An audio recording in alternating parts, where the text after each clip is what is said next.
Maithili express.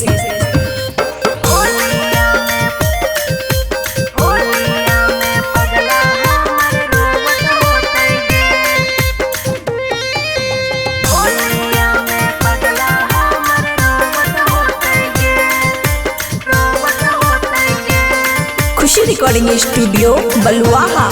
हाँ चले लिए हम ससुरारी तर पे तू है दे पिचकारी। चले लिए हम ससुरारी तर पे तू है दे पिचकारी। पिके दारू सिगरेट वालो तत होते गे हे गे।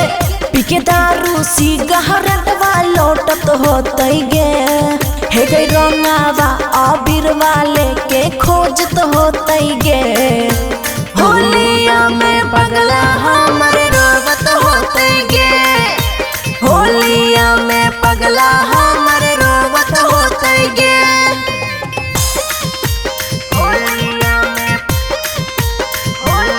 में पगला हमारे रोवत होते गे। होलिया में पगला हमारे रोवत होते गे।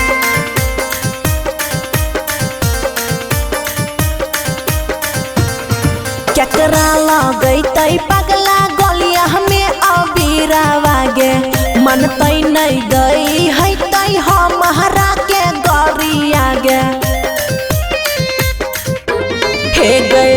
केकरा लगई तई पगला गलिया हमें अबीरावा गे।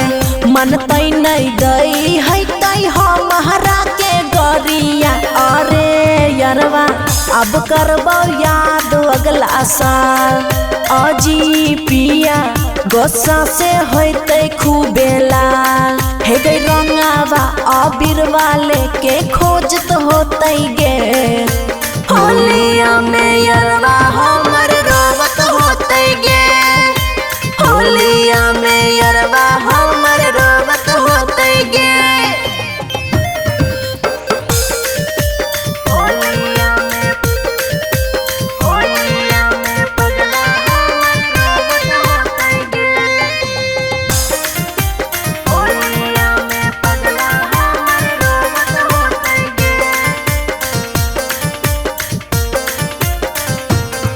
हे गई ओकरा बारे में सोचते होई छहिटे न सनावागे।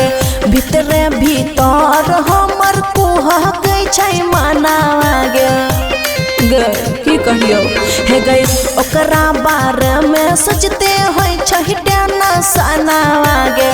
भीतरे भीतर हमर कुह गई छै मनावा। अजी पिया मानी लो खुशी जी के बात।